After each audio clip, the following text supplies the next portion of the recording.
Bonjour, bonsoir, bienvenue sur la chaîne de l'immigration et de l'entrepreneuriat. Quand j'écrivais ce livre, n'hésitez pas de vous abonner à la chaîne Immigration et Entrepreneuriat, liker, partager. Et je me suis rendu compte qu'il y a beaucoup d'entre vous qui voyaient les vidéos, mais beaucoup ne s'abonnent pas, beaucoup ne likent pas, beaucoup ne partagent pas. Je vous incite vivement à partager les vidéos, à liker. Ça permettra à l'algorithme de YouTube de mieux référencer immigration et entrepreneuriat. Et pourquoi pas, ça va aider forcément des gens qui veulent immigrer au Canada, qui manquent ce genre d'informations. Devenez l'entrepreneur que vous avez toujours rêvé d'être. J'étais loin de me douter que je ferais plus de 500 $ de vente. Et oui, vous avez bien entendu, j'ai fait plus de 500 $ de vente avec ce booklet, ce petit livre, ce livret. Alors, dans ce livre, j'ai défini des attitudes à avoir si on veut devenir entrepreneur, qu'il fallait rêver, qu'il fallait être persévérant, qu'il fallait être déterminé, qu'il fallait être créatif, passionné, organisé, être discipliné, avoir l'esprit de partage. Et toujours dans ce livre, comme dans les précédentes vidéos que j'ai eu à faire, j'ai parlé de essai-erreur.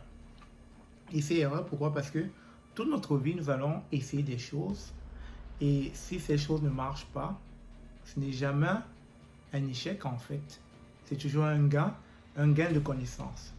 Ça, je parle d'essai-erreur. Plus vous allez essayer, plus vous allez faire des erreurs, finalement, vous allez finir par réussir ce dans quoi vous entreprenez.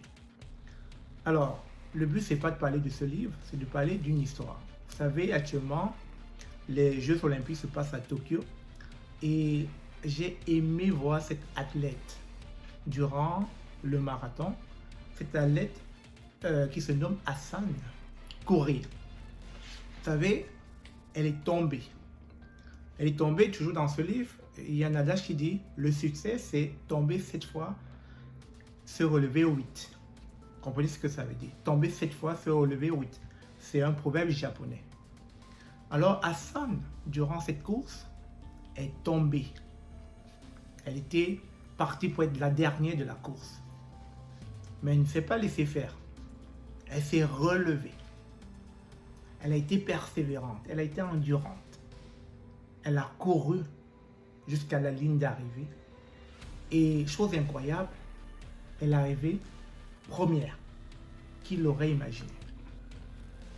Alors, c'était juste un petit message de motivation pour que vous compreniez que votre projet d'immigration est similaire, est comparable à cette coureuse-là qui est tombée.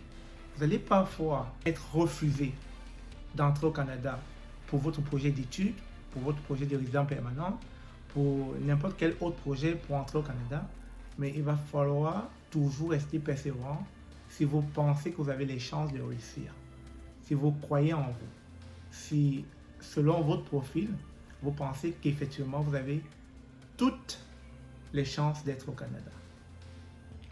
Donc, chers amis, ne désespérez point.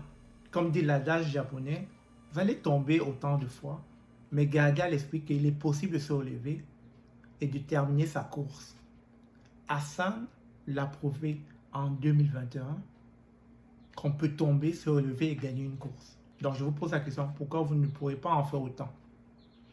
Alors, chers amis, bonne chance dans tous vos projets de vie, que ce soit en immigration, que ce soit dans les études, que ce soit dans l'emploi, que ce soit dans la création d'une entreprise, dans toutes choses.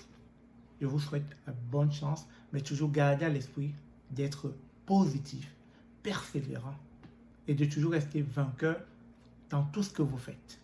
C'est avec cet esprit-là que vous parviendrez à vos fins.